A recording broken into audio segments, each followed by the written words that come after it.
시작 기도할까요?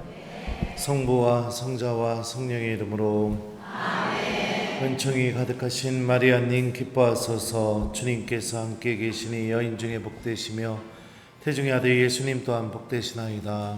천주의 성모 마리아님 이제와 저희 죽을 때 저희 죄인을 위하여 빌어주소서. 아멘. 성부와 성자와 성령의 이름으로 안녕하세요. 네, 김재덕 베드로입니다. 만나서 반갑습니다.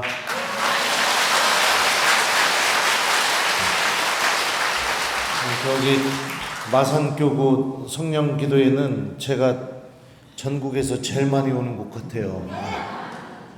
오려면 환장해 죽어버려요. 아주 그냥 새벽에 일어나서 기차 타고 와야 하기 때문에 힘듭니다. 그리고 또 끝나자마자 또 바로 가야 됩니다. 우리 주일학교 꼬맹이들 기다리고 있기 때문에 또 아이들하고 미사도 해야 되고 그래서 참 아쉽기도 하고 그런데 왜 거절을 할 수가 없는지 모르겠습니다. 못 오겠다고.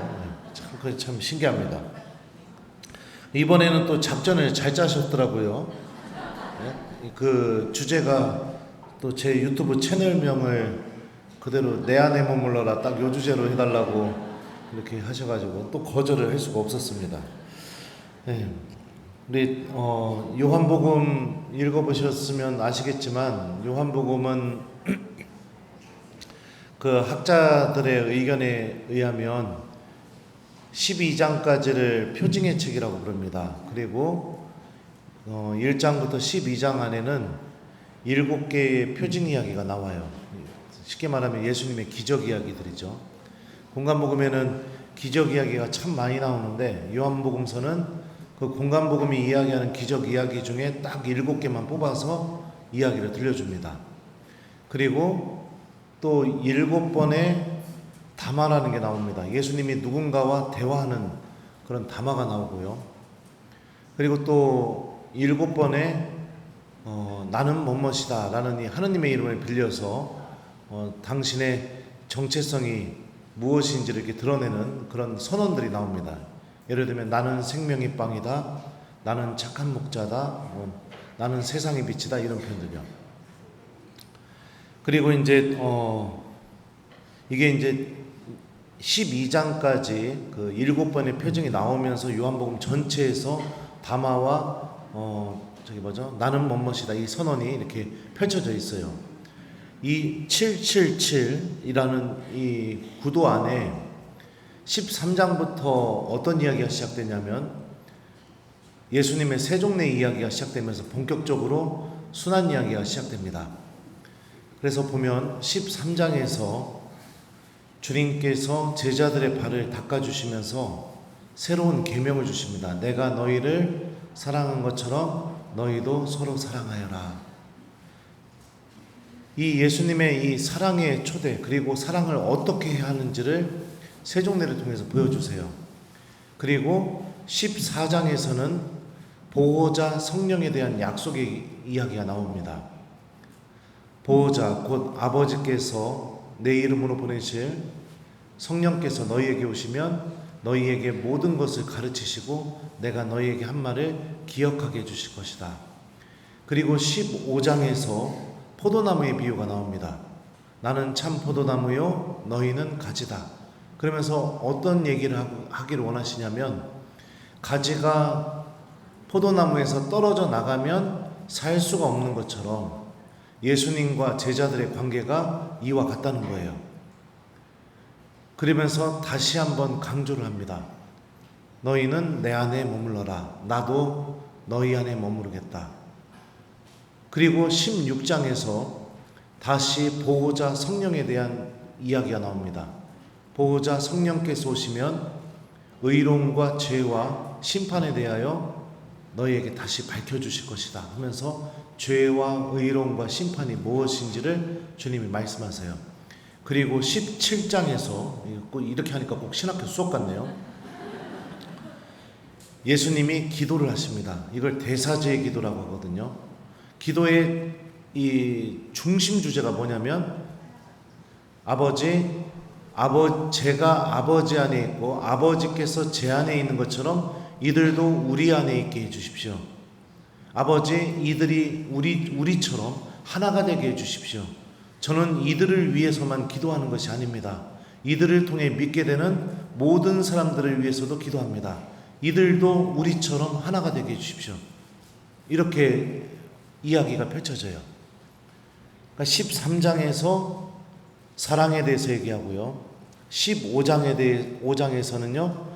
우리가 예수님 안에 머물고 예수님이 우리 안에 머무는 것에 대한 중요성에 대해서 얘기하고, 17장에서는 성부 하느님이 예수님 안에 머물고 예수님께서 성부 하느님 안에 머무는 것처럼 제자들을 통해 믿는 모든 사람들도 이 안에 머물게 해달라고 기도를 하십니다. 그리고 중간에 보호자 성령에 대한 언급이 나와요. 중요한 신학적인 주제가 펼쳐지게 되는데, 이 주제가 무엇이냐면 13장부터 쭉 펼쳐지는 신학적인 주제가요, 상호 내재적인 관계를 의미합니다. 그러니까 우리가 예수님 안에 머물고 예수님께서 우리 안에 머무시는 이 신비, 여러분들이 누군가 안에 머물고 누군가가 여러분 안에 머물게 되는 것, 우리는 보통 이거를 무엇을 통해서 이루게 될까요? 이게 굉장히 상호 내재적인 관계 하니까 어려운 말처럼 느껴질지 모르겠지만, 여러분들은 이미 이런 관계를 누군가랑 다 맺고 있습니다. 예를 들면 여러분들 자녀가 학교 갔다가 돌아왔는데 눈탱이가 밤탱이가 돼서 돌아왔다고 생각해봐요. 그걸 보는 순간 여러분들 마음은 어떨까요? 1번, 그 밤탱이 된 눈을 보면서 막 웃으면서, 야, 어떻게 맞았길래 이렇게 동그랗게 멍이 들었냐, 이러면서 막 웃는다. 2번, 그냥 눈이 시퍼렇게 먹는 걸 본 순간에 나도 모르게 그냥 화가 나가지고 누가 이랬냐고 이러면서 내 안에서 벌써 난리가 난다. 몇 번이에요? 네. 왜 그래요? 네? 네. 왜 그러느냐면 자녀가 여러분 안에 있고 여러분이 자녀 안에 있기 때문에 그런 겁니다. 이미 상호 내재적인 관계를 맺고 있는 거예요, 자녀랑. 그러니까 내 자녀에게 일어난 이런 일들이 마치 내가 당한 일은 아니지만 내가 당한 일처럼 느껴져요. 내가 내 자녀 안에 있으니까, 자녀가 내 안에 있으니까. 그리고 이 상호 내재적인 관계를 무엇을 통해서 맺어지는지도 알 수 있죠. 바로 사랑이죠. 그러니까 사랑하게 되면 사랑하는 대상이 내 안에 머물고 내가 사랑하는 대상 안에 머물게 되는 신기한 일이 벌어지게 됩니다. 예수님께서는 내 안에 머물러라, 나도 너희 안에 머무르겠다, 이 말씀을 통해서 우리가 예수님 안에 어떻게 머무는지를 요한복음 읽어보면 13장부터 알려주고 있어요. 그게 첫 단계가 무엇이냐? 내가 너희를 사랑한 것처럼 너희도 서로 사랑하여라. 그러니까 주님과 사랑의 관계를 맺어야만 우리가 주님 안에 머물 수 있는 것이고 예수님이 우리 안에 머물게 되는 이 신비가 우리 안에서 이루어지게 되는 겁니다. 이런 전체적인 맥락이 요한복음 13장부터 17장까지 중요한 신학적인 주제로 펼쳐져 있어요. 그리고 그 사랑의 관계를 맺는데 정말로 깊이 있게 도와주시는 분이 누구시냐? 바로 보호자 성령이라는 거죠. 그래서 14장과 16장에 성령에 대한 언급이 나와요. 13장 세종례, 사랑에 대해서, 15장 포도나무의 비유, 예수님과 우리의 관계에 대해서, 17장 예수님이 기도하시죠. 하나가 되게 해달라고, 우리 안에 머물게 해달라고. 요 사이사이에 두 번이 성령에 대한 언급이 나옵니다. 그러니까 성령 하느님께서도 하시는 중요한 활동 중에 하나가 뭐냐면은 우리가 주님을 사랑하게 만들어주는 거. 그래서 우리가 하느님 안에 머물 수 있게 해주는 거. 이게 성령 하느님의 중요한 활동이죠. 이런 전체적인 흐름을 보고 오늘 우리가 주제로 잡은 이 내 안에 머물러라 라는 이 말씀을 같이 한번 살펴봤으면 좋겠어요. 요한복음 15장의 말씀을 제가 좀 읽어드리겠습니다. 내 안에 머물러라, 나도 너희 안에 머무르겠다. 가지가 포도나무에 붙어있지 않으면 스스로 열매를 맺을 수 없는 것처럼 너희도 내 안에 머무르지 않으면 열매를 맺지 못한다. 나는 포도나무요, 너희는 가지다. 내 안에 머무르고 나도 그 안에 머무르는 사람은 많은 열매를 맺는다. 너희는 나 없이 아무것도 하지 못한다. 내 안에 머무르지 않으면 잘린 가지처럼 밖에 던져져 말라버린다. 그러면 사람들이 그런 가지들을 모아 불에 던져 태워버린다. 너희가 내 안에 머무르고 내 말이 너희 안에 머무르면 너희가 원하는 것은 무엇이든지 청하여라. 너희에게 그대로 이루어질 것이다. 너희가 많은 열매를 맺고 내 제자가 되면 그것으로 내 아버지께서 영광스럽게 되실 것이다. 아버지께서 나를 사랑하신 것처럼 나도 너희를 사랑하였다. 너희는 내 사랑 안에 머물러라. 내가 내 아버지의 계명을 지켜 그분의 사랑 안에 머무르는 것처럼 너희도 내 계명을 지키면 내 사랑 안에 머물 것이다. 내가 내 아버지의 계명을 지켜 그분의 사랑 안에 머무르는 것처럼 너희도 내 계명을 지키면 내 사랑 안에 머무를 것이다. 똑같은 부분을 두 번 써놨네요. 미안해요. 이것이 나의 계명이다. 내가 너희를 사랑한 것처럼 너희도 서로 사랑하여라. 몇 번 미사 때 들어보셨을 거예요. 그죠? 네. 한번 봅시다. 어떻게 하는 게 예수님 안에 머무는 것인지, 그리고 예수님 안에 머물게 될 때 우리 안에 어떤 일이 일어나게 되는지. 자, 4절부터 6절까지의 말씀을 보게 되면 제가 읽어드렸던 앞부분이에요. 내 안에 머물러라. 나도 너희 안에 머무르겠다. 이 말씀입니다. 예수님이 제자들을 처음으로 초대하는 것이 무엇이냐? 바로 당신 안에 머무르는 삶을 초대하고 있습니다.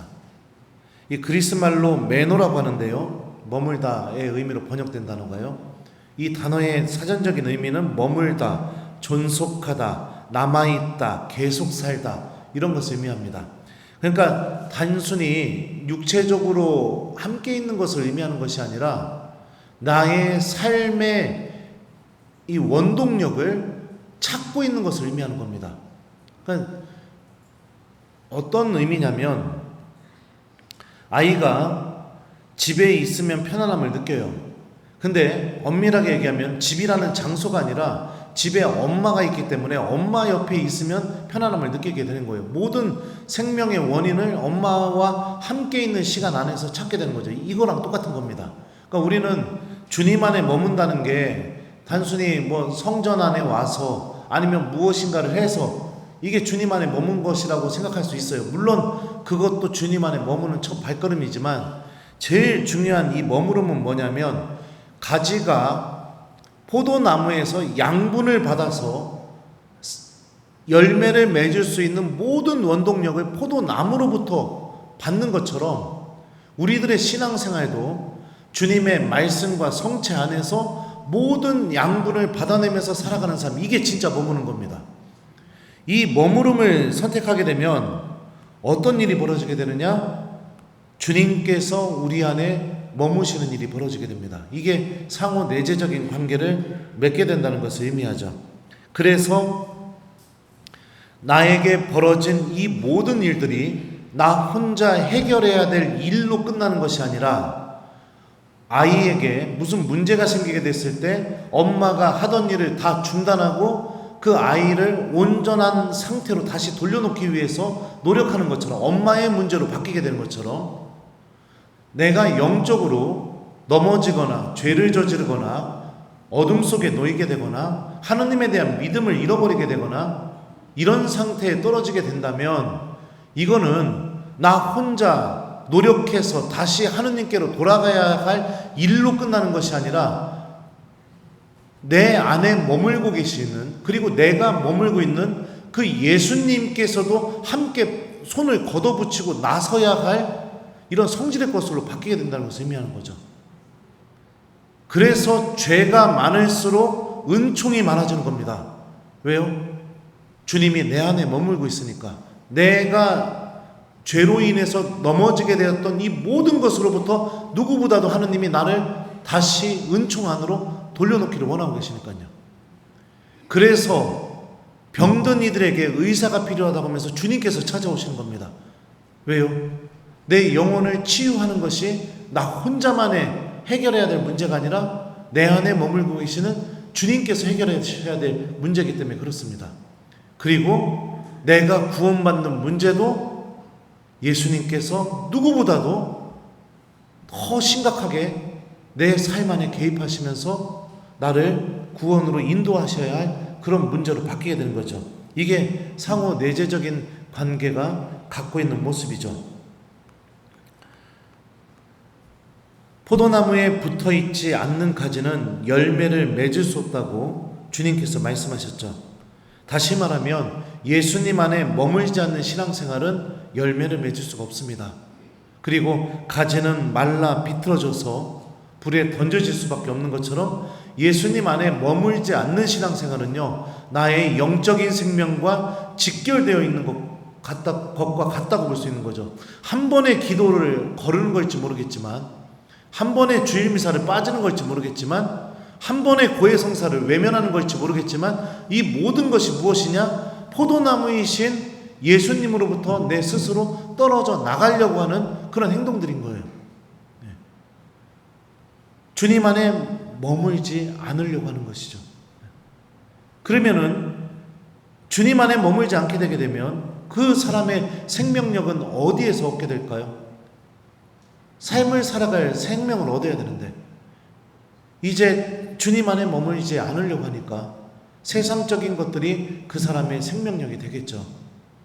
돈, 부유한 삶, 적당히 죄 짓고 죄가 주는 기쁨을 누리고 그 안에 머물고 세속적인 것들로 웃고 떠들고 하느님과 함께하지 않으면서 그 공허함 속에서 다른 것을 붙잡고 그러고 살아가는 게 나의 생명이 되겠죠. 그러니 이 예수님 안에 머무는 것, 이거는 우리 생명과 직결되어 있다고 볼 수 있죠.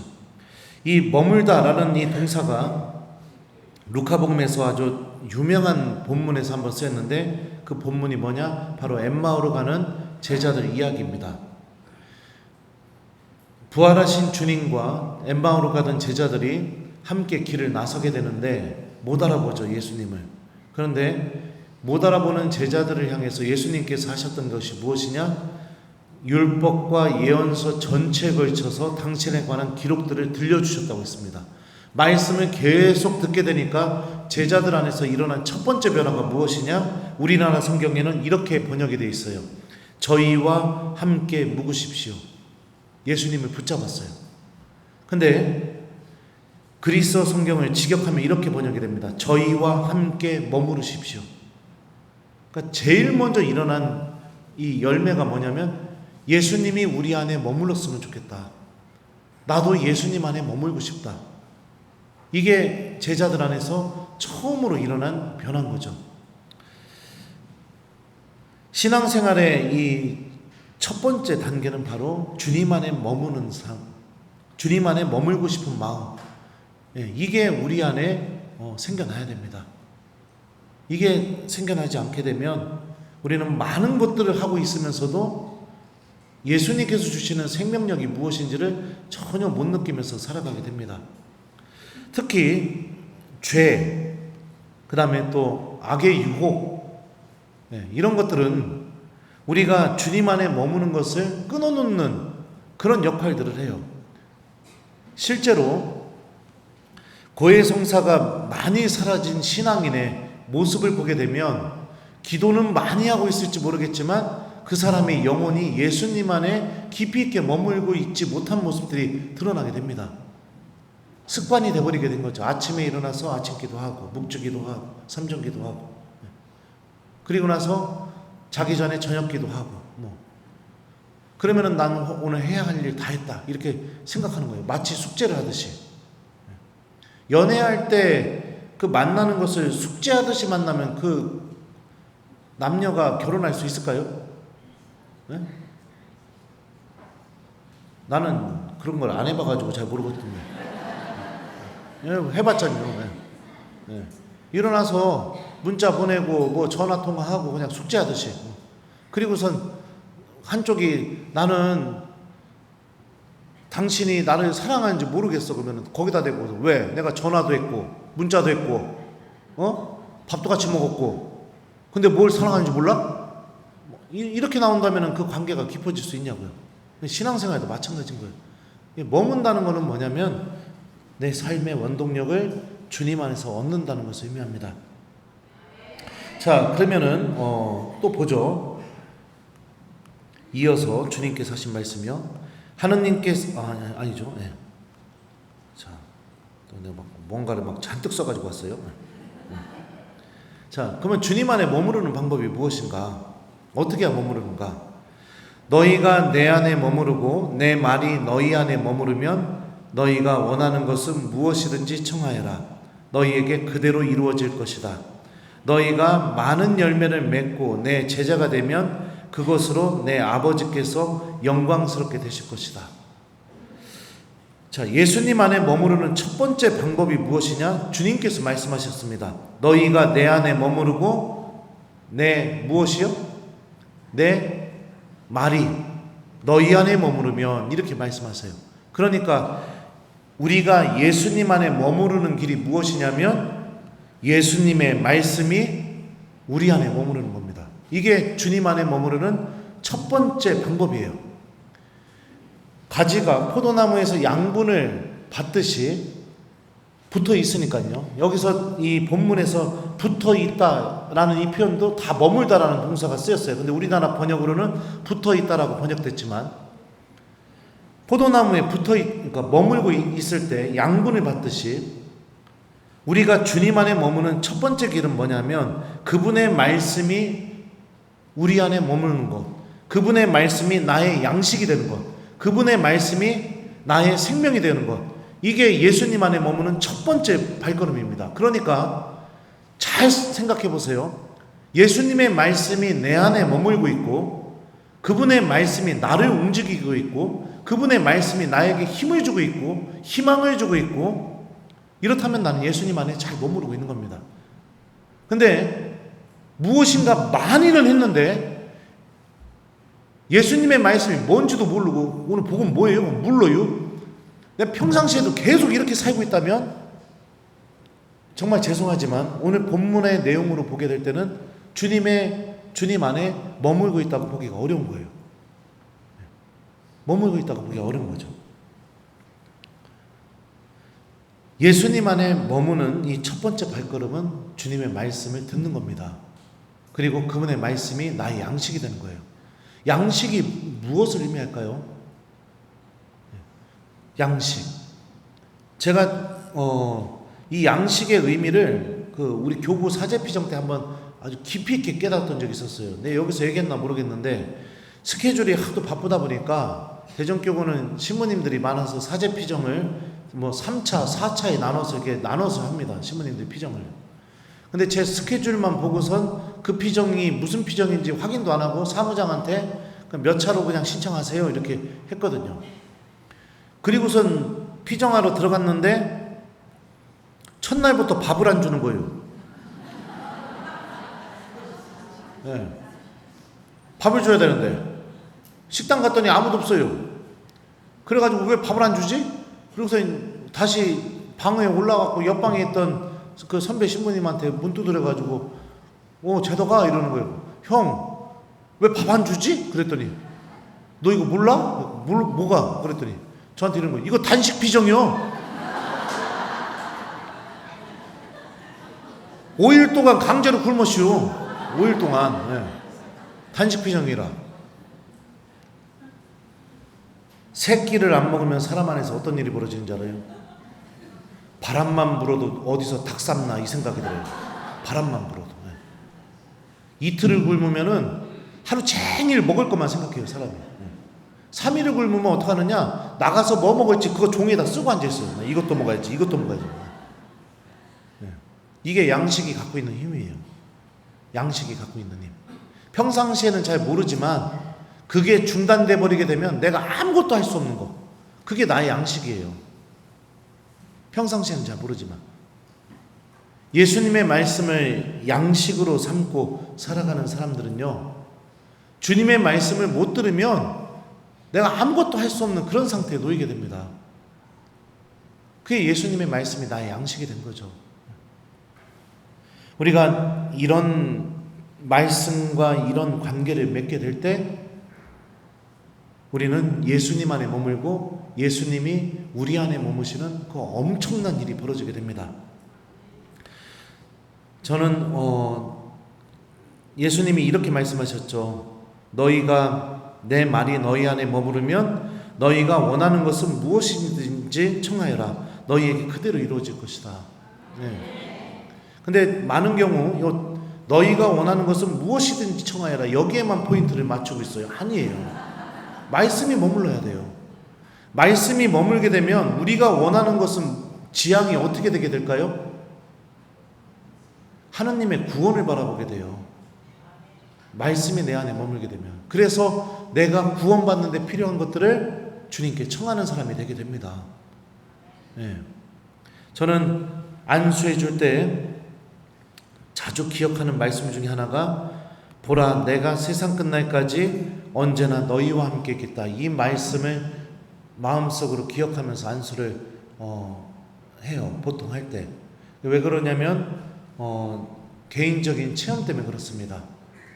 안수해 주다가 어떤 교우가 막 저를 보고 막 소리를 지르면서 난동을 부려가지고 저도 되게 무서웠었는데 그 교우 머리 위에다가 안수하려고 손을 얹어야 될 거 아니에요. 손을 얹으면서 성모님께 도움을 청했어요. 마음속으로 저 좀 살려달라고. 성모님 무서워 죽겠어요. 저 좀 살려주세요. 그러니까 갑자기 제 마음속에서 이 말씀이 그 안수 중에 그 기억이 난 거예요. 보라 내가 세상 끝날까지 언제나 너희와 함께 있겠다. 이 말씀이 기억나고 난 뒤부터는 그냥 막 안수 때 요동을 치던 뭘 하든 하나도 무섭지가 않은 거예요. 그래서 그 뒤부터 이 말씀을 기억하면서 이렇게 안수를 해줍니다. 근데 제 본당에 보면 한 4년 전인가 저희 본당에 전입을 했어요. 여기 교구 신자였어요. 근데 딸아이가 많이 아파가지고 치료를 받아야 돼서 그래서 이제 서울에다가 치료를 받으러 가야 되는데 천안에다 방을 잡아놓은 거예요. 근데 그 집을 구한 데가 하필 우리 본당 구역이었습니다. 그래서 이제 첫날 그 전입 면담을 하면서 아이 얘기를 듣게 되니까 마음이 너무 딱하더라고요. 굉장히 마음도 아프고. 그래서 제가 그 아이한테 그랬어요. 너 미사 나올 때마다 신부님이 안수해 줄 거니까 미사 열심히 나오라고. 그리고 실제로 평일 미사를 나오던 주일 미사를 나오던 눈에 보이기만 하면 제가 이랬어요. 일로 와 안수 받고 가. 이리 와 안수 받고 가. 그랬거든요. 근데 어떤 일이 벌어졌느냐. 나중에 이제 이 딸아이는 거의 완치가 돼가지고 이제 다음 달에 여기 다시 마산격으로 내려옵니다. 정리가 다 돼서 백혈병을 걸렸었는데 치료가 다 됐어요. 근데 이제 왜 박수 치려고요? 하지 마요. 근데 이제 나중에 이제 엄마 얘기를 들어보니까 그 얘기를 하는 거예요. 신부님 안수가 애를 살렸어요. 그리고 뭔 소리예요? 그랬더니 그 여자아이가 어떤 애였냐면 손에 염주를 차고 다녔대요. 천주교 신자임에도 불구하고 그 엄마한테 하느님이 어디 계시냐고 난 하느님 안 믿는다고 막 그러고 다녔다는 거예요. 이 얘기도 안 하려고 했는데 그 엄마가 저한테 붙잡더니 제 딸아이 얘기도 좀 꼭 신자들에게 해주라고 그래갖고 한 거예요. 제가 생각을 해보니까 왜 그런 마음이 들었을까 저는 몰라요. 근데 제가 생각해보니까 젊은 나이에 백혈병이라는 큰 병을 얻었으니 하느님에 대한 원망 이런 게 너무나 커갖고 그러지 않았을까 그런 생각이 들더라고요. 근데 저는 그건 모르고 보일 때마다 그냥 보라 내가 세상 끝날까지 언제나 너희와 함께 있겠다 이 말씀 기억하면서 그냥 안수만 해준 거예요. 4년 동안. 근데 병도 다 낫고 중간에 또 변화가 일어난 게 그 아팠던 아이가 몸이 좋아지게 되니까 우리 본당 주일학교 초등부 선생님으로 봉사하기 시작했고 그리고 또 엄마한테도 그랬대요. 나 이 봉사 너무 열심히 해보고 싶다고 막. 그러니까 엄마 입장에서는 기도만 하면 염주 들고선 하느님이 어디 계시냐고 막 그랬던 딸이 갑자기 막 성당에서 봉사하고 기도하고 막 이런 일이 벌어지니까 이건 진짜 기적이다. 그렇게 저한테 얘기를 해주시더라고요. 이렇게 주님의 말씀을 기억하고 그리고선 내가 무엇인가를 그 말씀을 담으면서 행동을 옮기게 되면 어떤 일이 벌어지느냐? 하느님의 은총의 힘이 반드시 드러나게 돼 있어요. 그러니까 우리 안에 하느님의 말씀을 품고 그리고 내가 무엇인가를 봉사하고 살아가게 되게 되면 어떤 일이 벌어지게 되느냐? 예수님이 내 안에 머무는 그 신비가 이루어지게 되고 부족한 우리들을 통해서 하느님의 은총과 하느님의 일이 이루어지게 되는 거예요. 그러니까 여러분들 힘들고 어려운 일이 있다면 그럴수록 더욱더 예수님의 말씀을 기억하세요. 가족들이 믿음을 안 갖고 있다면 가족들 만날 때마다 주님의 말씀을 마음속에 기억하면서 손도 잡아보고 기억하면서 말도 걸어보고 그렇게 해보세요. 하나님이 반드시 당신의 힘을 드러내셔요. 말씀을 기억하는 이들 안에서요.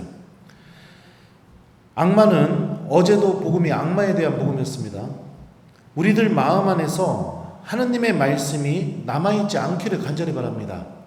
이 예수님께서 씨 뿌리는 자의 비유를 얘기해 주셨을 때 길에 뿌려진 씨앗에 대해서 이렇게 예수님께서 말씀하셨습니다.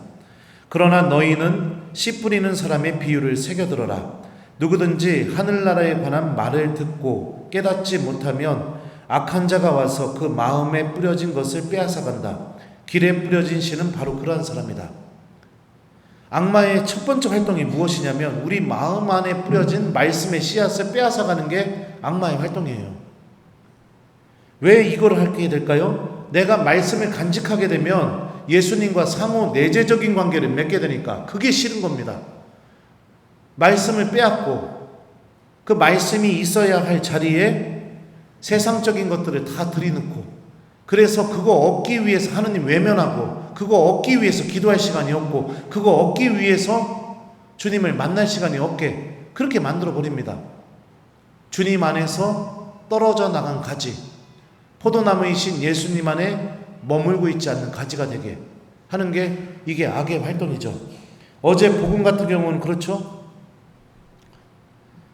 악한 영이 하나 사람에게서 나가면 어떻게 한다고 했죠? 정처없이 떠돌다가 다시 원래 나갔던 집에 돌아보니 말끔히 정돈되어 있는 것을 보고 악한 영 몇 명을 데리고 온다고 했어요? 네, 7을 데리고 온다고 했어요. 네, 절대 포기하지 않습니다. 악은 다시 들어올 때는 어떻게 하느냐? 자기보다 힘센 악한 영 7을 더 데리고 와요. 악은 진화합니다. 진화하고 교묘하고 계속해서 우리들을 예수님 편에 서 있지 못하게 만들어요.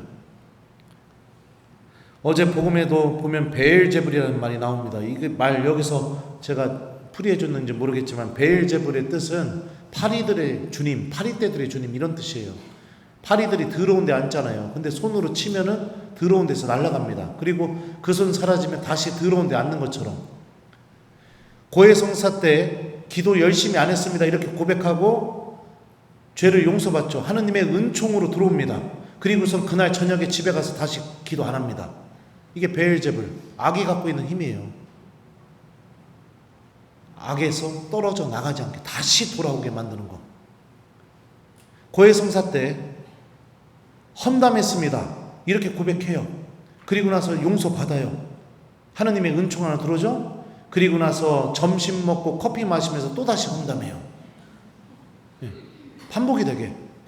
파리들이 더러운 것을 주님으로 삼고 거기서 떨어져 나가지 않고 손이 나타나면 날랐다가 그 손 사라지면 다시 그 원래 앉았던 자리에 앉게 만드는 것처럼 악은 우리 안에서 그런 힘을 발휘합니다. 이게 마귀의 우두머리의 힘입니다. 악마들 중에 가장 큰 힘을 갖고 있는 힘.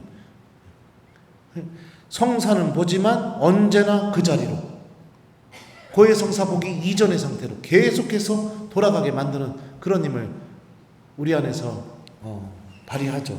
이것으로부터 벗어날 수 있는 유일한 길이 무엇이냐?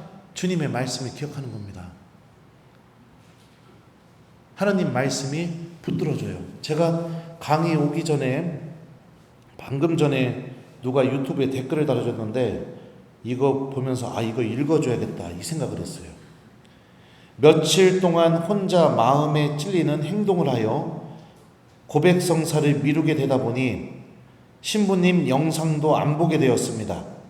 왜냐하면 너무 제 가슴을 찔리는 말씀을 하시고 혼나는 것 같아 불편했습니다. 그러나 마음을 다잡고 고백성사를 하기 위해 수첩에 제 잘못을 정리하고 신부님 영상을 용기 내어 다시 보게 되니 혼내시는 게 응원하는 것처럼 보였습니다. 감사합니다. 아멘. 내가 어둠 속에 있게 되면 하느님에게서 오는 영적인 말씀들, 나를 살리는 구원의 말씀들이 어떻게 들리느냐? 다 나를 혼내고 억압하고 비난하고 이렇게 들리는 겁니다. 하느님의 말씀이요. 주님의 말씀을 가슴속에 간직하고 살아야 된다. 이게 예수님 안에 머무는 첫 번째 길이다. 이거를 여러분들에게 지금 말씀드렸어요. 이거 갖고도 하고 싶은 얘기가 더 많지만 이제 또 넘어가야 됩니다. 진도를 빼야 돼요. 자, 그 다음에 이 요한복음 15장을 보면 예수님 안에 머무르는 두 번째 방법, 그게 무엇이냐?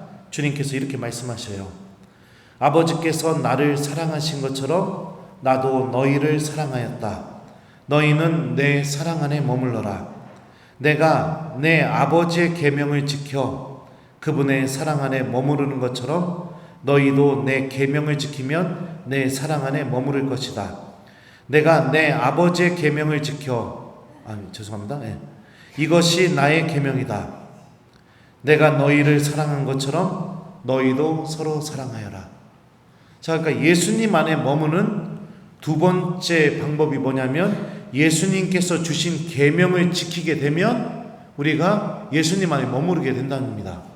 그럼 예수님께서 주신 계명이 무엇이냐? 내가 너희를 사랑한 것처럼 너희도 서로 사랑하여라. 이 계명을 우리가 실천하게 되면 예수님 안에 머무는 거예요. 그리고 예수님이 우리 안에 머무르게 되는 이 상호 내재적인 관계가 맺어지게 되는 거죠. 내가 너희를 사랑한 것처럼 너희도 서로 사랑하여라. 이 말씀을 예수님께서 어디에서 처음으로 말씀하셨냐면 바로 세종례 때 말씀하셨습니다. 제자들의 가장 더러운 부분을 닦아주시면서, 발이 가장 더러운 부분이죠. 그러면서 이렇게 말씀하셨죠. 너희는 나를 주님 또는 스승님 하고 부른다. 주님이며 스승인 내가 너희의 발을 닦았으면 너희도 서로 발을 닦아주라고 내가 너희에게 본을 보여준 것이다. 다시 말하면 우리가 그냥 사랑하는 것이 아니라 예수님께서 나에게 보여주신 그 사랑을 우리가 이웃들에게 서로 사랑을 실천해야 된다는 것을 의미해요. 예수님께서 보여주신 사랑은 뭐냐면 좋을 때만 사랑해주고 기쁠 때만 사랑해주고 행복할 때만 사랑해주는 사랑이 아닙니다. 이웃의 가장 더러운 부분을 닦아주는 게 예수님이 보여주신 사랑이에요. 예수님 시대 때 사람들은 샌들을 신고 다녔습니다. 그리고 길은 지금처럼 이렇게 아스팔트로 포장이 됐느냐? 아니죠. 다 흙으로 돼 있었겠죠. 그러면 비가 오거나 아니면 날씨가 좀 습하거나 하면은 그 길이 어떻게 됐을까요? 진흙탕이 되겠죠. 그럼 발은요? 더러워지겠죠. 근데 또 특히 예루살렘으로 향하는 길, 그때 당시에 이 하느님께 드리는 제사는 이스라엘 제사는 희생 제사잖아요. 그러면은 내가 주님께 바칠 제물을 끌고 와야 돼요. 소를 끌고 오기도 하고 양을 끌고 오기도 하고 염소를 끌고 가기도 하죠. 그러면 그곳으로 향하는 그 길은 어떨까요? 저는 어렸을 때 시골에 살아봐서요. 동네 사람들이 밥 가르려고 집에 있는 소 데리고 나오기 시작하게 되면 그 가는 길이 어떻게 되냐면 소똥이 그냥 뚱뚱뚱 떨어져 있습니다. 길에 개똥도 있고. 근데 예수님 시대 때는 더 그랬겠죠. 그러면은 그게 막 좀 습하거나 비가 오게 되면 어떻게 될까요? 흙하고 똥하고 다 섞여 있겠죠. 그러니까 발은 계속해서 더러워질 수밖에 없는 상황이죠. 이웃의 가장 더러운 부분을 닦아주는 사람. 내 말과 행동이 이웃의 가장 더러운 부분을 닦아주는 도구가 되는 거. 이게 예수님께서 보여주신 사랑입니다. 이웃이 잘못하거나 실수를 저지르게 될 때 그게 나의 재미의 대상, 흥미의 대상이 아니라 내 말과 행동이 덮어줘서, 닦아줘서 그가 다시 희망을 찾을 수 있게 해주는 거. 이게 예수님께서 보여주신 사랑이죠. 이 요한복음에 보면은 베드로가 나와요. 베드로가 공간복음서에서는 베드로의 배반 장면이 나오지만 요한복음에도 나오죠. 베드로가 예수님을 배반을 했죠. 그리고 난 뒤에 빈무덤에서 마리아 막달레나가 예수님의 시신이 없어진 걸 보고 제자들에게 달려와서 알립니다. 누가 주님의 시신을 가져갔다고. 어디에 모셨는지 모르겠다고. 그러니까 제자 2명이 달립니다. 달리는데 예수님께서 사랑하신 제자가 먼저 빈무덤에 도착하게 되죠. 그런데 들어가질 않고 기다리고 있습니다. 누굴 기다렸느냐? 베드로를 기다리고 있었어요. 왜 기다렸을까요? 저 같았으면 베드로가 오던 말던 들어가서 빈무덤 다 보고 그리고서 막 달려오면서 무덤으로 오는 베드로한테 없네 없어 빨리 와 이러고서 그냥 데리고 가가지고 얘기했을 것 같은데. 또 신기한 장면이 있습니다. 베드로가 다른 6제자와 함께 물고기를 잡으러 갑니다. 근데 이제 밤새 한 마리도 못 잡아요. 그리고 나서 물가에서 예수님이 나타나셔가지고, 부활하신 예수님이요, 얘들아 무얼 좀 잡았느냐? 그러니까 한 마리도 못 잡았습니다. 그물을 배 오른편에 던져봐라. 그러면 고기가 잡힐 거다. 그래서 주님 말씀대로 그대로 했더니 물고기가 어마어마하게 잡혀요. 근데 거기에 있던 7명의 제자 중에 유일하게 예수님께서 사랑하신 제자 요한 사도만이 그 말씀을 하신 분이 부활하신 예수님이라는 걸 알아봅니다.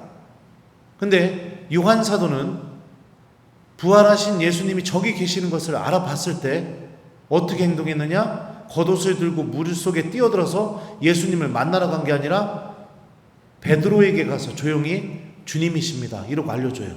그러니까 베드로가 겉옷을 들고 물 속에 뛰어들어요. 나머지 제자들은 물고기를 잡고. 왜 그랬을까요? 네. 이미 유튜브에다가 여러 번 얘기했던 얘기인데. 왜냐? 예수님께서 베드로의 반석 위에 교회를 세운다고 했으니까. 그가 주님을 배반했다 하더라도, 그가 결점이 있다 하더라도 나를 사랑하고 계시는 예수님께서 베드로의 반석 위에 교회를 세우기를 원하고 계시니까.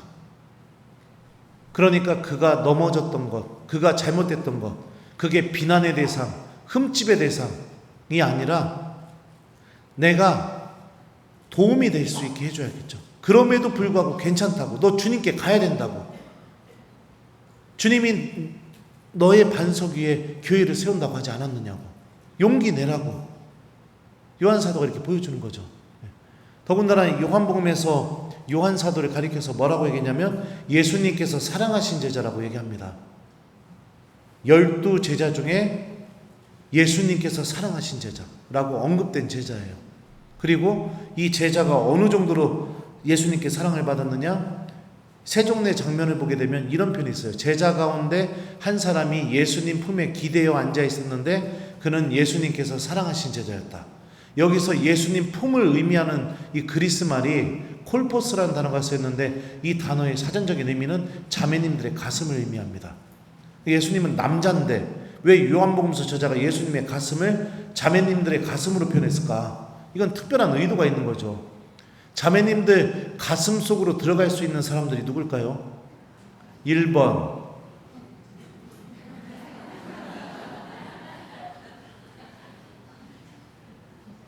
얘를 못 들겠네요.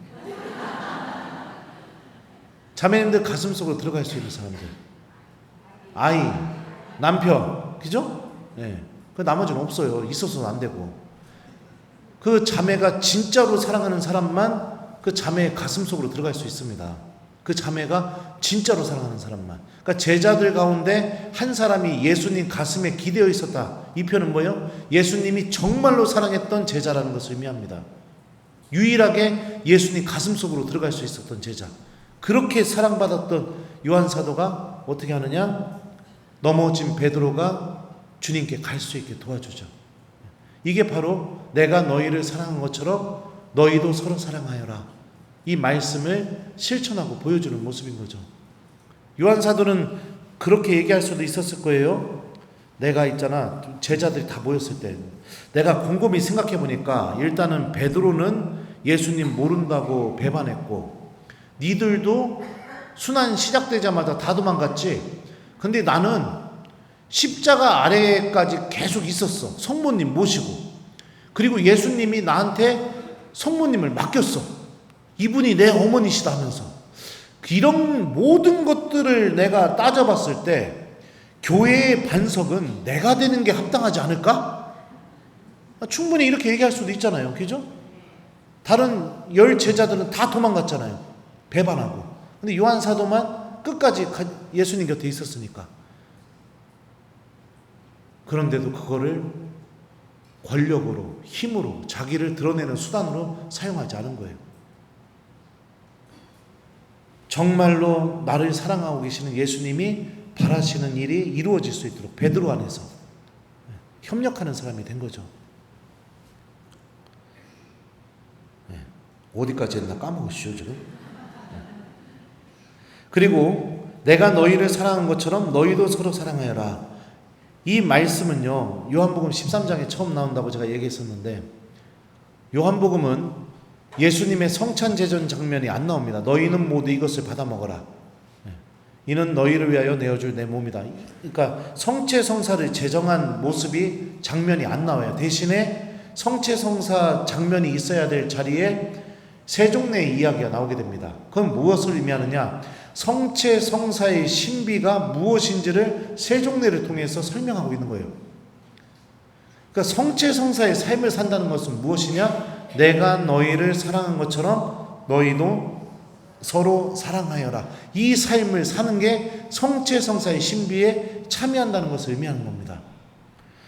그러면 성체성사의 신비가 언제 완성이 될까요? 1번, 미사에 와서 성체를 받아 모시고 자리에 돌아가서 기도하고 미사 끝나고 딱 나갈 때, 이때 성체성사의 신비가 완성이 된다. 2번, 예를 못 들겠어요. 제가 이제 머리가 나빠지나 봐요. 근데 많은 사람들은 미사에 와서 영성체하고 자리에 앉아서 내가 주님께 하고 싶은 기도를 하고 그리고 성당 밖으로 나가는 거기까지가 성체성사가 완성이 됐다고 생각합니다. 완전히 잘못된 겁니다. 성체성사의 신비는 언제 완성이 되느냐? 내 손바닥에서 성체를 영하고 기도할 때가 아니라 그 성체를 내 안에 담고 집으로 돌아가서 여러분들 가정에서 내가 너희를 사랑한 것처럼 너희도 서로 사랑하여라. 이 사랑을 실천할 때 성체성사가 완성이 되는 거예요. 성당 안에서 성체성사가 완성이 되는 게 아니라 성당 안에서 미사는 어떤 시간이냐면 나를 사랑하고 계시는 주님을 만나는 시간이에요.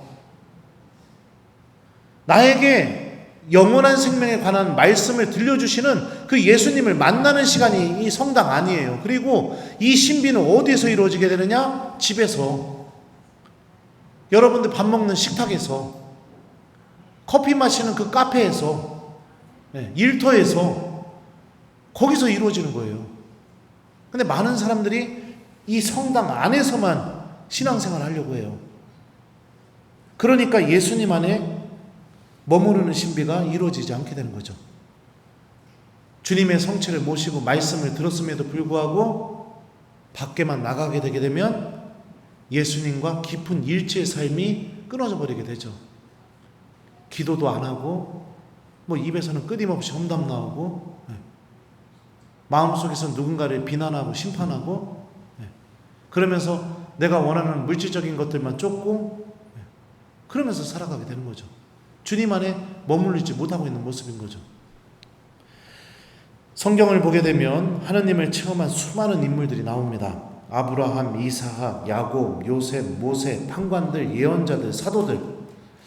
이들의 또 공통점이 뭐냐면 성령의 충만함 안에서 하느님께서 그들 안에 머무시는 그 신비가 그 사람들 안에서 드러나게 되죠. 또한 그들 또한 하느님 안에 머물고 있다라는 그 신비를 체험하면서 살아가게 됩니다. 우리도 이 체험의 주인공이 되려면 어떻게 해야 되느냐? 일상의 삶 안에서 주님의 말씀을 실천하고 예수님의 사랑을 실천해야 됩니다. 그럴 때 이 하느님이 우리 안에 머물고 계시는 이 놀라운 체험들이 우리 안에서 열매 맺게 됩니다. 여러분들 여기서 오셔서 심령기도 하시고 기쁘게 찬양하고 그러면서 하느님이 정말 우리와 함께 계시다는 체험을 하죠. 그죠? 더 중요한 건 뭐냐면 여러분들의 은사가 성장하고 여러분들의 하느님 체험이 더 깊이 들어가려면 어떻게 해야 되느냐? 가정 안에서 사랑을 실천하고 복음을 실천하셔야 돼요. 하느님께서 우리에게 이 성령의 은총을 허락하시는 중요한 이유가 뭐냐면 바로 복음이 우리들의 말과 행동을 통해서 열매 맺게 하기 위해서 주신 겁니다. 사도들은 오순절에 성령께서 임하시고 그 다락방에서 심령기도 하고 그리고선 집으로 돌아가지 않았습니다. 심령기도 하고 나서 사도들이 어디로 갔을까요? 밖으로 나가서 유다인들에게 예수님은 주님이시라고 복음을 전하기 시작했어요. 사도행전 읽어보시면요. 심령기도 하고 나서 가정으로 돌아간 게 아니라 심령기도 하고 나서 복음을 전하러 나갔다고요. 복음을 전하다 보니까 성전 입구에 앉아있던 안전뱅이에게 베드로는 치유의 은사를 발휘하기 시작하고요. 그죠? 복음을 전하다 보니까 필리포스는 하느님의 말씀의 뜻을 못 알아듣고 있던 에티오피아의 내시에게 말씀의 은사를 드러내기 시작하게 되고요. 하느님의 복음을 전하다 보니까 바오로 사도는요, 점귀신 들린 하녀에게 구마의 은사를 드러내기 시작하게 되고요. 이런 일들이 벌어지게 됩니다.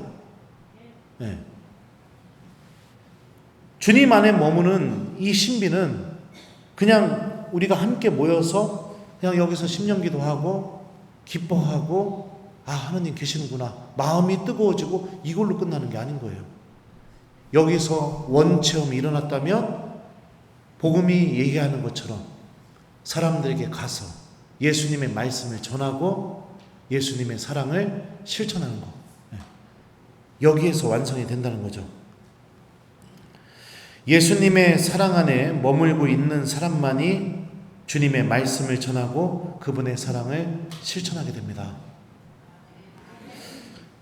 예수님께서 주시는 영적인 기쁨을 체험하는 사람만이 그분의 말씀을 전하고 그분의 사랑을 실천하게 되어 있어요.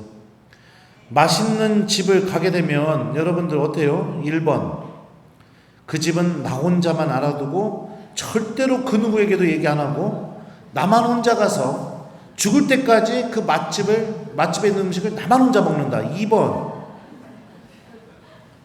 잊어버리고 있다가 누가 그거 먹자고 하면은 나 그거 무진장 잘하는 집 잘 알아. 거기 가자. 이러면서 시키지 않아도 그 사람들 그 집으로 데리고 간다. 몇 번이에요? 네. 왜 그래요? 왜 그럴까? 맛있으니까. 그리고요. 네? 그 맛을 통해 느낀 그 기쁨에 내가 사랑하는 사람들도 같이 참여하게 만들고 싶으니까. 이게 우리가 갖고 있는 원래 본성이에요. 예를 들어서 나의 신앙생활 안에 복음을 전하는 일이 일어나지 않고 있거나 예수님의 사랑을 실천하는 일이 일어나지 않고 있다는 건 무엇을 의미할까요?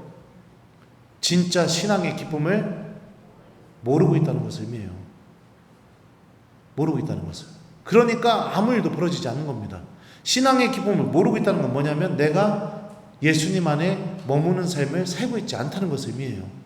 나의 기쁨은 다른 데 있는 거예요. 다른 데.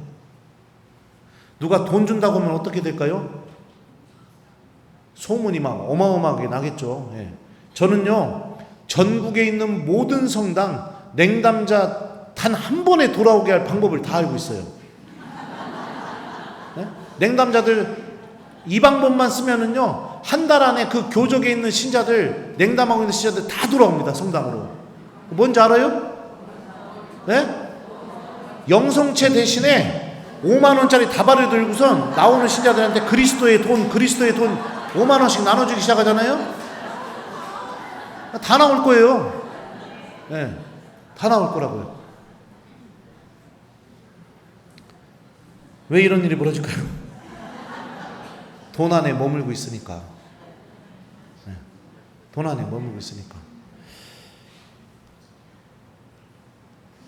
사랑하는 우리 교회 여러분들, 주님 안에 머무는 길은 다른 것이 아니라 바로 예수님의 말씀을 간직하고 이웃들에게 사랑하는 것, 사랑을 실천하는 것, 이게 주님 안에 머무는 길입니다.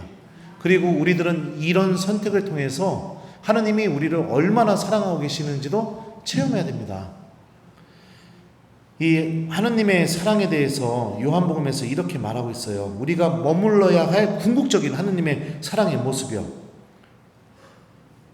어디다 써놨어 내가? 여기 있네. 하나님께서는 세상을 너무나 사랑하신 나머지 외아들을 내주시어 그를 믿는 사람은 누구나 멸망하지 않고 영원한 생명을 얻게 하셨다. 하나님께서 아들을 세상에 보내신 것은 세상을 심판하시려는 것이 아니라 세상이 아들을 통하여 구원을 얻게 하려는 것이다. 이게 요한복음이 묘사하고 있는 하나님의 사랑의 모습이에요. 우리를 심판하시려는 것도 아니고, 하나님의 그 사랑은 우리를 영원한 생명으로 데리고 가기 위해서 초대하기 위한 게 하나님 사랑의 본질이라고 요한복음이 우리에게 알려주고 있습니다. 이 성경에서 특히 구약 성경은 이 하나님의 사랑에 대해서 어떻게 표현하냐면 아주 그 특이한 단어를 씁니다. 히브리 말로 헤세드라는 단어를 쓰는데, 이 단어가 갖고 있는 사전적인 의미가 뭐냐면 성실함, 충실함, 이런 의미를 갖고 있어요. 그러니까 아주 성실하신 우리를 구원하기 위한 약속에 아주 성실하신 이 하나님의 모습, 이게 하나님의 사랑을 표현하는 그런 모습으로 나오는데요. 우리나라 성경에는 자애라고 이렇게 종종 번역이 됩니다. 자비로우신 사랑. 이게 뭐를 의미하느냐? 우리가 죄를 저질러도 나를 구원하시기로 약속해 주신 그 하나님의 사랑이 바뀌지 않는 거예요. 하나님은 아주 성실하게 나를 사랑하고 계시고 구원하기를 원하시는 그 모습을 바꾸지 않고 계시는 그런 모습, 이게 바로 하나님 사랑의 본질의 모습이죠. 죄악에 떨어져도, 하나님 마음을 아프게 해도, 내가 그분을 등져버려도, 그분과 함께 살아가는 삶을 떠나버려도, 그럼에도 불구하고 나는 여전히 하나님의 사랑받고 있는 자녀이고 하나님 구원의 대상이고 하나님의 소유이고 계약의 백성이라는 사실이 변함없다는 것, 하나님은 이 사실을 계속해서 끊임없이 우리들에게 알려주고 계십니다. 예수님 안에 머무르는 이 상호 내재적인 관계를 통해 주님께서는 이 사랑이 우리 안에서 체험되기를 바라고 계세요. 로마서에 보면은 이런 말씀이 있어요. 우리가 받은 성령을 통하여 하나님의 사랑이 우리 마음에 부어졌기 때문입니다. 이 말씀처럼 성령 하나님께서도 예수님 안에 머무르는 우리들 안에서 이 하나님의 성실하신 사랑, 그럼에도 불구하고 여전히 구원받을 수 있고, 그럼에도 불구하고 여전히 용서받을 수 있고, 여전히 사랑받을 수 있는 이 하나님의 아주 성실하신 이 사랑, 이 사랑의 주인공이라는 것을 성령께서도 우리에게 가르쳐주고 계시죠. 이 사랑을 체험해야 됩니다. 그래야 여러분들 시키지 않아도 내 입에서 터져나가요. 너무나 기뻐서. 이 사랑이 내 안에서 체험되게 되면요, 그냥 내 스스로만 움직이면서 주변에 절망 속에 살아가는 이들, 죄 속에 살아가는 이들을 시키지 않아도 내가 주님께 데리고 가는 그런 일들이 벌어지게 됩니다. 사랑이 나를 움직이는 거예요, 막. 근데 많은 경우 이 사랑 체험을 하지 못하고 살아가게 되죠. 그래서 참 안타까운 일이 벌어집니다. 원인이 무엇이냐? 주님의 말씀이 그 사람 안에 머물지 않고 있기 때문에, 그리고 예수님의 사랑을 실천하는 삶이 중단되어 버렸기 때문에, 그게 원인인 거죠. 그러니까 여러분들 이번 피정이 끝나시게 되면 정말로 주님의 말씀을 이웃들에게 실천하면서 살아가 주셨으면 좋겠어요. 네, 그 좋아하는 사람이 무엇인가를 부탁하면은 우리는 보통 어떡할까요? 정말 사랑하는 사람이 뭔가를 부탁하면 꼭 들어주려고 하죠. 꼭 들어주려고. 네. 저도 큰 부탁을 했던 경우가 지금까지 살면서 거의 없는데, 네.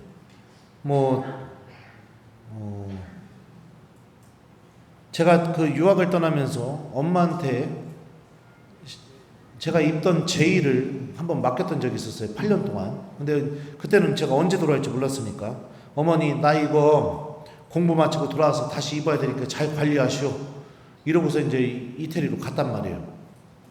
그래서 공부를 마치고 돌아왔는데 이제 첫 번당에 나가서 이제 미사를 드려야 되니까 어머니한테 그 제의를 가져오라고 했거든요. 근데 가져왔는데 그 제의를 보니까 옷이 하나도 안 상한 거예요. 그래서 제가 아유 이거 어떻게 이렇게 잘 관리했냐고 했더니 엄마가 그 얘기를 하는 거예요.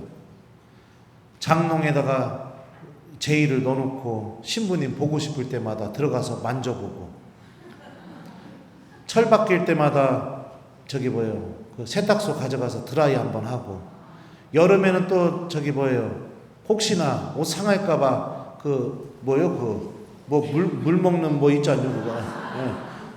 그거 얘기하면 또 제가 광고해 주는 거니까. 아무튼 그 옷장에 넣어놓고 그 밖에다가 또 제습기 틀어놓고 8년 동안 그렇게 했다는 거예요. 8년 동안. 네. 사랑하고 있으니까 무엇인가를 내가 부탁한 거를 어머니가 아주 성실하게 이렇게 할 수가 있었겠죠. 이게 사랑하고 있을 때 우리 안에서 맺어지는 열매예요. 근데 여러분들 생각해봐요. 주님께서 승천하실 때 마태복음에서 뭐라고 말씀하셨죠?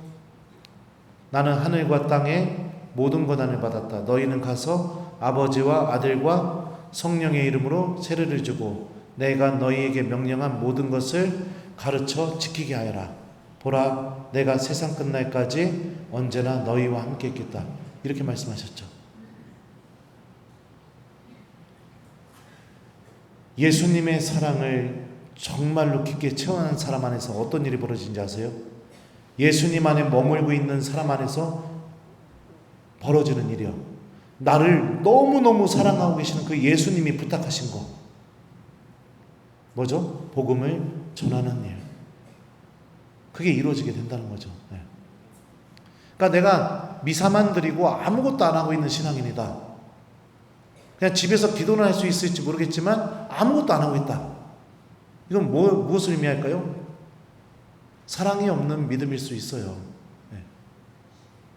주님 안에 머물고 있지 않는 믿음일 수 있다고요. 네. 그냥 내 자기 만족, 네. 자기 무엇인가를 얻기 위해서, 그냥 시험 통과하기 위해서, 네. 아니면 좋은 일이 벌어지게 하기 위해서. 네. 근데 주님 안에 머무는 원천은요, 요한복음 15장 얘기해 주는 것처럼 말씀과 예수님의 사랑입니다. 이게 주님 안에 머물고 있는 신앙인들의 원천이에요. 네. 말씀과 예수님의 사랑. 네. 자, 또 두 번째 주제죠. 내가 너희와 함께 있겠다. 탈출기의 말씀인데요. 이 말씀이 어디에서 야훼 하느님께서 하셨던 말씀이냐면 바로 모세를 만나서 모세를 파라오에게 파견하기 전에 이 하느님께서 모세에게 하셨던 말씀이죠. 제가 그 부분을 좀 읽어드릴게요. 내가 너와 함께 있겠다. 이것이 내가 너를 보냈다는 표징이 될 것이다.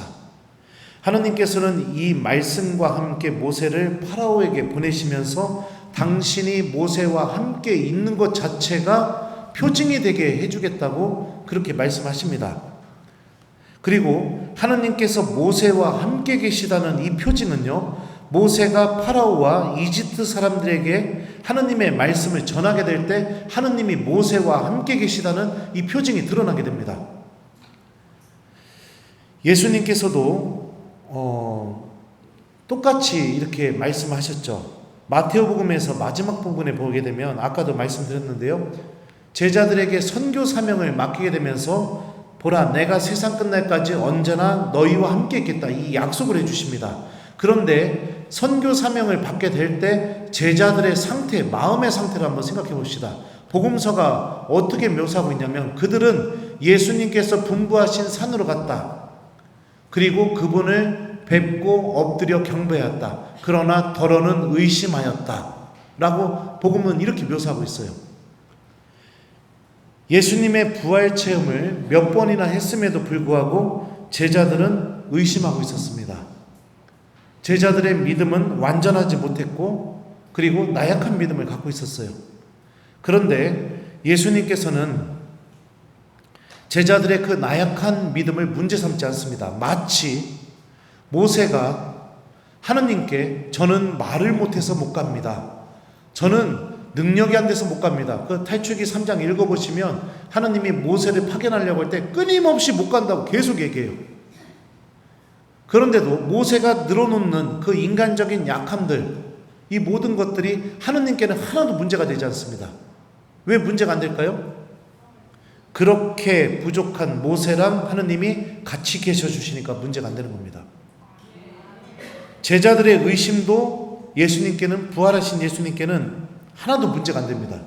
왜냐? 그렇게 나약하고 의심이 많고 부족한 제자들과 예수님이 세상 끝날까지 함께 계셔 주실 것이니까 그게 문제가 안 되는 거예요. 예. 예수님께서는 이 약속을 제자들에게 아주 성실하게 이루어 주셨습니다. 그리고 제자들을 통해서 믿게 되는 우리들에게도 이 약속을 아주 성실하게 이루어 주실 것입니다. 믿음이 약해서 나는 말씀을 실천 못하겠다. 나는 능력이 부족해서 예수님의 사랑을 실천하지 못하겠다. 이거는 신앙 안에서 나오는 고백이 아닌 겁니다. 우리는 믿음이 약하지만 주님이 함께 계셔 주십니다. 능력이 부족하지만 예수님이 우리 안에 머물고 계시죠. 우리가 주님의 말씀을 실천하려고 마음을 먹고 그리고 예수님의 사랑을 내 말과 행동 안에서 열매 맺으려고 마음을 먹고 그 사랑을 실천하기 위해서 움직이기 시작하는 순간 성령께서는 반드시 우리 안에서 가르쳐 주십니다. 주님이 지금 나와 함께 계시다는 사실을요. 그리고 내가 예수님 안에 머물고 있다는 사실을 성령께서 가르쳐 주세요. 그러면서 내 안에서 감출 수 없는 기쁨, 막을 수 없는 기쁨, 그 기쁨이 그냥 막 터져 나오게 만듭니다. 그래서 이것을 내 안에 가두어 두고는 배기지 못할 정도로 나를 움직이게 만듭니다. 나를 움직이게 만들어요. 말씀이 나를 움직이게 하는 그런 엄청난 일이 벌어지게 되죠. 그리고 말씀이 나를 움직이게 되는데 그 움직여서 맺어낸 열매가 무엇이냐? 예수님께서 하셨던 그 사랑을 하게 만들어내게 됩니다. 사랑하는 우리 교회 여러분들, 로마서에 보면 이런 말씀이 있습니다. 이와 같이 성령께서도 나약한 우리를 도와주십니다. 우리는 올바른 방식으로 기도할 줄 모르지만 성령께서 몸소 말로 다할 수 없이 탄식하시며 우리를 대신하여 간구해 주십니다. 성령 하느님은 언제나 우리를 도와주셔요. 우리가 주님 안에 머물 수 있도록. 요한복음 14장에서 성령 하느님께서 하시는 중요한 활동이 주님의 말씀이 기억나게 해주신다고 했죠. 그리고 죄와 의로움과 심판에 대해서 우리가 명확하게 인식할 수 있게 해준다고 했죠. 그런 것을 통해서 내가 정말로 머물러야 할 곳이 어디인지, 정말로 머물러야 할 대상이 누구인지를 성령께서 깨닫게 해주십니다. 이 로마서에 또 이런 말씀도 있어요. 무엇이 우리를 그리스도의 사랑에서 갈라놓을 수 있겠습니까? 환난입니까? 역경입니까? 박해입니까? 굶주림입니까? 헐벗음입니까? 위험입니까? 칼입니까? 그러나 우리는 우리를 사랑해 주신 분의 도움에 힘입어 이 모든 것을 이겨내고도 남습니다. 나는 확신합니다. 죽음도 삶도 천사도 권세도 현재의 것도 미래의 것도 권능도 저 높은 곳도 저 깊은 곳도 그 밖에 어떠한 피조물도 우리 주 그리스도 예수님에게서 드러난 하느님의 사랑에서 우리를 떼어놓을 수 없습니다. 주님 안에 머물게 되면 이 말씀이 무슨 뜻인지를 깊이 깨닫게 됩니다. 어떠한 죄를 저질러도 하느님의 사랑에서 내가 떨어져 나갈 수 없다는 그 은총이 나와 함께 있게 돼요. 내가 하느님을 등지고 살아도 하느님의 사랑에서 떨어져 나갈 수 없다는 그 희망이 언제나 우리 안에 머물게 됩니다. 예수님 안에 머무십시오. 많은 신앙인들은 주님 안에 머무는 것에 관심이 없습니다. 세상적인 부유함들이 충족이 되게 되면 내 삶에 문제가 없다고 생각하고 행복하다고 생각하면서 살아갑니다. 하지만 예수님이 빠져버린 행복, 예수님이 빠져버린 기쁨은 금세 우리를 또다시 공허하게 만들고 외롭게 만들고 우리들의 영혼이 다시 병들게 만들고 그럽니다. 그래서 또 다른 걸 채워야 되고 또 다른 걸 채워야 되고 또 다른 걸 움켜쥐게 만들게 되죠. 또 이런 것들을 얻기 위해서 주님께 매달리고 기도하면서 그러면서 살아갑니다. 하지만 예수님 안에 머물게 되면 주님의 말씀이 여러분들 안에서 샘솟듯이 터져나옵니다. 그 말씀이 여러분들을 움직입니다. 그리고 움직여서 맺어내는 열매가 예수님께서 하셨던 그 사랑을 나도 할 수 있게 되게 됩니다.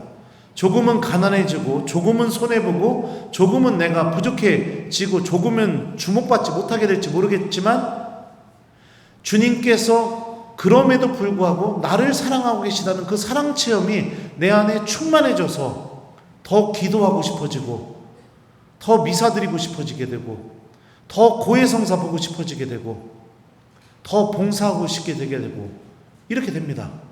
저도 언젠가 그런 생각이 드는 거예요. 나도 이제 좀 평범한 신부처럼 살자. 강의고 뭐고 이제 다 끊어버리고 그냥 평범한 본당 신부처럼 좀 살자. 나도 좀. 아우 힘들어 죽겠네 아주 그냥. 이런 마음이 막 듭니다. 그런데 참 신기한 게 뭐냐면 이런 데 와서 강의 한번 하고 가면은 그냥 마음이 막 타올라가지고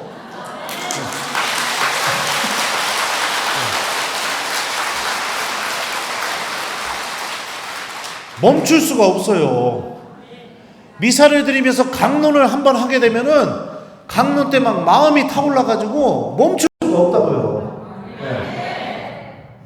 하나님이 체험시켜 주신 거죠. 하나님이 강의 나갔는데 제가 뭐라고 한 번은 그랬던 적이 있어요. 어떤 교우가 막 저를 붙잡더니 차에서 내리는데 막 달려오더니 저를 붙잡고서 눈물을 막 흘리면서 막 신부님 저 살려주셔서 감사합니다 이러는 거예요. 근데 제가 그 사람 태어나 처음 봤는데 뭘 살려줘요 내가. 누구세요? 내가 그랬더니 저 신부님 그 유튜브 안 들었으면 저 진짜 악하게 살았을 거라고. 신부님 말씀 듣고 30몇 년 만에 눈물을 흘리면서 고해성사를 갔대요. 지금 그리고서 계속 회개하면서 살아가려고 한대요. 그러니까 그런 체험들을 하게 되면서 아 주님께서 나와 함께 계시는구나 이거를 체험하게 돼요. 복음을 전하니까 하나님이 나에게 어떤 체험을 준다? 나와 함께 계시다는 체험을 일으켜 주신 거예요. 복음을 전하니까 사랑을 실천하니까 하나님이 어떤 체험을 일으켜 주시냐? 내가 예수님 사랑 안에 머물고 있다는 것을 체험시켜 주는 거예요. 아무튼 중요한 건 뭐냐면 주님 안에 머무른다는 게 무엇이냐? 요한복음은 주님의 말씀이 내 안에 간직되는 것, 그리고 예수님의 사랑이 나의 말과 행동을 통해 열매 맺게 되는 것, 이게 예수님 안에 머무는 길이라고 알려줍니다. 그리고 우리가 이 선택을 하게 되면 성령께서 당신의 힘을 드러내시면서 우리가 이 일을 잘 할 수 있도록 은총과 은사를 우리 안에서 더 충만히 베풀어 주시고, 그래서 설명할 수 없는 기쁨, 근데 내가 삶을 살면서 얻어졌던 기쁨과는 너무나 질이 다른 계속해서 이것을 계속하고 싶은 그 설명할 수 없는 기쁨이 내 안에 충만해져서 그 기쁨이 더 기도하게 만들고, 기쁨이 더 주님 안에 머물게 만들고, 말씀을 듣게 만들고, 미사에 나오게 만들고, 이런 상승작용이 일어나게 되는 그런 은총으로 성령께서 우리를 인도해 주신다는 거죠. 그래요. 우리 사랑하는 우리 마성교구 여러분들, 대부분 다 성령기도의 회원들이시죠? 네, 여러분들은 이미 성령 체험을 통해서 하나님께서 여러분들 안에 계시라는 것을 체험하신 분들입니다. 그러면 이곳은 사도들이 체험했던 다락방과 같은 곳입니다. 그러면 여기 다락방 안에서만 하나님 만나려고 하지 마시고, 성경이 증언하는 것처럼 다락방에서 하나님을 만났다면 밖으로 나가서 주님의 말씀을 기억하고 실천하고 예수님의 사랑을 실천하십시오. 그렇게 될 때 포도나무이신 예수님께 붙어있는 가지가 될 것이고, 주님께서는 가지인 여러분들 안에서 구원의 열매들을 많이 맺어내게 될 겁니다. 그리고 그 열매를 맺어내는 모습을 보면서 예수님 뭐라고 했어요?